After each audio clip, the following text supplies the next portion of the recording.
ভাইয়ের ছোট ছেলে ফুপির বাসায় দাওয়াত খেতে এসে কি নিয়ে আসছে সেটাই আপনাদের সাথে শেয়ার করছি। বাবার পরে যদি কেউ ভেবে থাকে মেয়েদের জন্য, সেটা ভাই ও ভাইয়ের ছেলেমেয়েরা।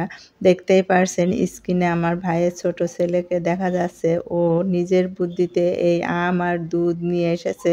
দুপুরে দাওয়াত খেতে আসবে, দোকান বন্ধ। কি নিয়ে যাব ফুপির বাসায়? গাছের থেকে আম ও গরুর দুধ নিয়ে চলে এসেছে। প্রিয় দর্শক, আসসালামু আলাইকুম। আশা করি যে যেখান থেকে আমার এই ভিডিওটি দেখছেন সবাই ভালো আছেন ও সুস্থ আছেন। তাহলে সম্পূর্ণ ভিডিওটি দেখে নেওয়া যাক।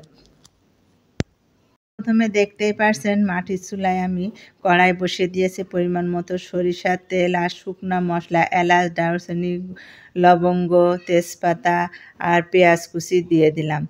সুন্দর মতো একটু নাড়াচাড়া করে নরম হয়ে গেছে। তারপরে দিয়ে দিলাম আদা রসুনের পেস্ট। খুব ভালো করে কষিয়ে নিতে হবে এই আদা রসুনের পেস্ট, যেন কাঁচা গন্ধ না করে। এরপরে লাল মরিচের গুঁড়া, হলুদের গুঁড়া, ধনিয়ার গুঁড়া, জিরার গুঁড়া, গরম মশলার গুঁড়া দিয়ে সামান্য একটু পানি দিয়ে কষিয়ে নিব। আজ দুপুরে আমার ননদের মেয়ে, আমার ভাই, ভাইয়ের বউ আর ছেলে মেয়ে, এদেরকে দাওয়াত করেছি। যেহেতু আমি বাসায় হাঁস লালন পালন করি, ওখান থেকে একটি হাঁস জবাই করেছি। 3 থেকে 3.5 কেজি ওজন হয়েছে। ওখান থেকে 2-2.5 কেজি রান্না করব, তাই ভাবলাম এদেরকে সবাই দাওয়াত দিই।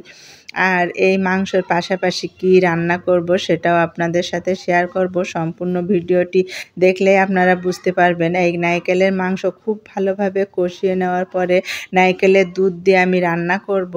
এর আগে আমি অবশ্য প্রেসার কুকারে আপনাদের এই রান্নাটা শেয়ার করেছিলাম ঝটপট। আজও ঝটপট রান্নাটা শেয়ার করব। নারকেলের দুধ দিয়ে হাঁসের মাংস রান্না করলে এইভাবে খুবই খেতে টেস্ট হয়। আর ঝটপট কীভাবে রান্না করছি সেটা আপনাদের সাথে শেয়ার করছি। আশা করি সম্পূর্ণ ভিডিওটি দেখলে আপনাদের খুবই ভালো লাগবে। হাঁসের মাংসের কিন্তু আলাদা একটা স্মেল আছে, এই জন্য যতটা পারবো আমরা একভাবে কষিয়ে যাব। কষাতে একদম তেল উপরে উঠিয়ে তারপরেও কষাতে থাকবো। কষানোর পরে এই হাঁসের মাংসটা যদি নারকেলের দুধ দিয়ে রান্না করা যায়, খেতে কিন্তু অসম্ভব মজার হয়। এইভাবে রেসিপিটা একবার বাসায় বানিয়ে খেয়ে দেখবেন, আসলেই মুখে লেগে থাকার মতো একটি খাবার হবে।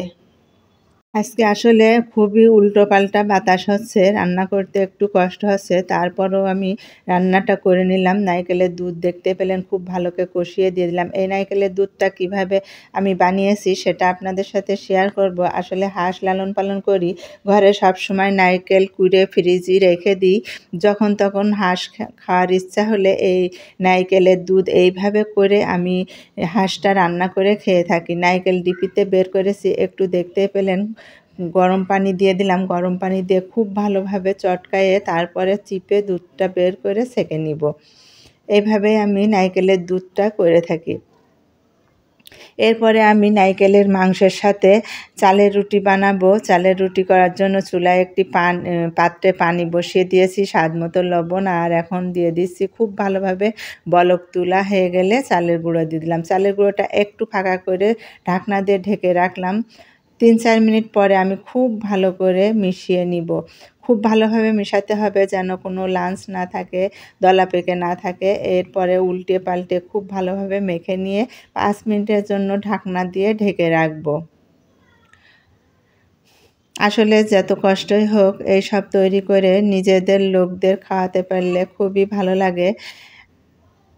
দেখতেই পারছেন আমি আটাটা খুব ভালোভাবে মিশিয়ে 5 মিনিট ঢেকে রেখেছিলাম। এবার ঢাকনা সরিয়ে আমি ঢেকে খামচায় ঢেলে নিয়েছি। খুবই গরম, আস্তে আস্তে করতে হবে। আর আমার সারা জীবনের ইচ্ছা যে মেহমান আসার আগে সব কিছু রান্না করে রেডি করে রাখবো, আসলে একটু গল্প করব।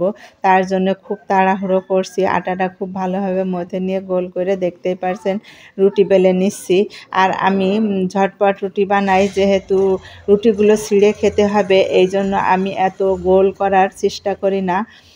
আমি যখনই চালের রুটি বানাই মেহমানদের সামনে বাটি ভরে ছিঁড়ে সুন্দর করে পরিবেশন করে দিই। এইভাবে পাতলা করে রুটি সবগুলো বেলে নিব। এই তো দেখতেই পারছেন সব রুটিগুলো খুব কষ্ট করে বেলেই নিয়েছি।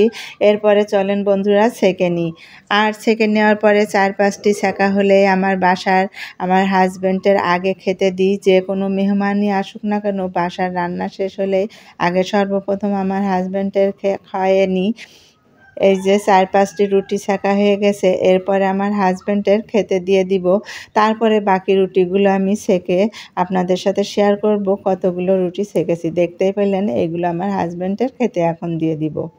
এইগুলো ছাড়াও ডাল, বড় মাছের তরকারি, আরও ভাজি এইগুলো রান্না করেছি। সেগুলো শেয়ার করতে গেলে অনেক ভিডিও বড় হয়ে যাবে। এতগুলো রুটি সেঁকে নিয়েছি। এখন আমার খাওয়ায়ে আমার ভাইদের সাথে গল্প করছি।